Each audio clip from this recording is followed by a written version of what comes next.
Victor Penev, I founded a company called Edamam, and we organize and structure food and nutrition data. We offer it to businesses. We solve all kinds of solutions: personalized meal planning, meal recommendations, nutrition analysis, food trend analytics. We built probably the largest database of food and nutrition data in the world. About 5 million recipes, a million foods, nutritionally analyzed and tagged for every nutrient, every allergen, lifestyle diet, chronic conditions, meal type, dish type, cuisine, glycemic index, so on and so forth. And we serve companies in the food, health, and wellness business. So we are a B2B company. The news from today is that we just launched a data set of 80,000 recipes that represent the most commonly eaten meals in the world.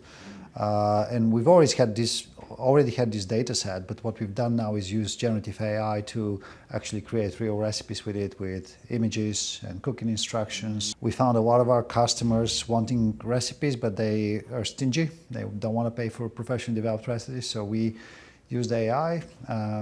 2 years ago, we couldn't have predicted that we'd do that, but our database is expanding this way with generative AI. And also getting a lot more data on particular meals. Like we're working with the University of South Carolina around dietary inflammatory index, because inflammation is one of the biggest things that causes chronic illnesses and aging, and we think we can address with food. So that's another data point we're building. So we're constantly expanding. I mean, ultimately data is king.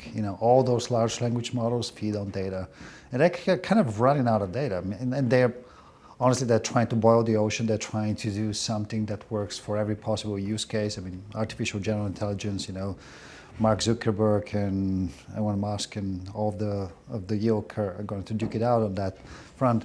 But what we, on our little niche, are doing, we're trying to leverage the data set that we built over the years, which is this large, deep, very accurate data set, and either fine-tune a large language model or build a small language model specifically for the use case of meal planning, meal recommendations, personalized nutrition, et cetera, et cetera.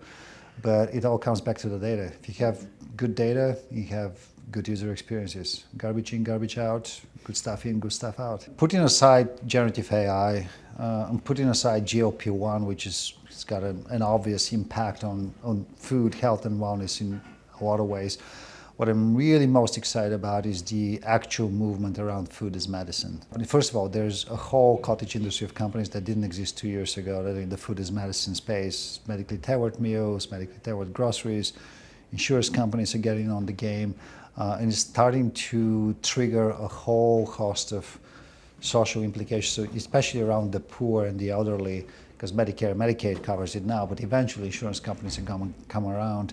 And what I'm excited about is the possibility of people really preventing disease and curing disease with food, which has always been kind of at the bottom of what we do, why we exist as a company. And seeing that trend happening, to me, gives me a lot of hope in kind of the midterm to long term. We all know about the obesity epidemic, the diabetic epidemic, the chronic conditions and whatnot. I mean, people can really cure themselves. And layer on top of that GLP-1 and layer on top of that generative AI, I can see that in 10 to 15 years, we have a lot healthier population. So that's exciting.